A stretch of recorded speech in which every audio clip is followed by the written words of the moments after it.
ಕಡವೆ ಏನಿರುತ್ತಲ್ಲ, ಕಡವೆ ಏನಾದ್ರು ಅಥವಾ ಬೇರೆ ಯಾವುದೇ ಪ್ರಾಣಿಗಳು ನ್ಯಾಚುರಲ್ ಆಗಿ ಕಾಡಲ್ಲಿ ಡೆತ್ ಆದಾಗ ಅಥವಾ ಎಲ್ಲೋ ಒಂದು ಪಬ್ಲಿಕ್ ಪ್ಲೇಸ್ ಅಲ್ಲಿ ಬಂದು ಡೆತ್ ಆದಾಗ ಪೋಸ್ಟ್ ಮಾರ್ಟಮ್ ಮಾಡಿಸ್ತೀವಿ.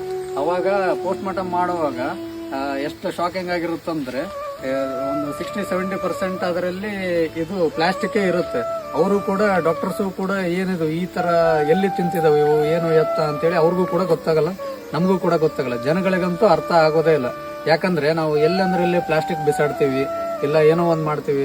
ಕಾಡಲ್ಲಿ ಅದು ಪ್ರಾಣಿ ನೋಡಿ ಪಬ್ಲಿಕ್ ಪ್ಲೇಸ್ ಅಲ್ಲೆಲ್ಲ ಬರಲ್ಲ ಅದು, ಬಟ್ ಕಾಡಲ್ಲಿ ತಿನ್ನುತ್ತದು. ಇವಾಗ ಗ್ರಾಸ್ ತಿನ್ನುವಾಗ ಇಲ್ಲ ಏನೋ ಒಂದು ಬೇರೆ ತಿನ್ನುವಾಗ ಅವು ಪ್ಲಾಸ್ಟಿಕ್ ಇದು ಹೆಂಗೋ ಆಗಿ ಒಟ್ಟಿನಲ್ಲಿ ಬಾಡಿ ಸೇರುತ್ತದು.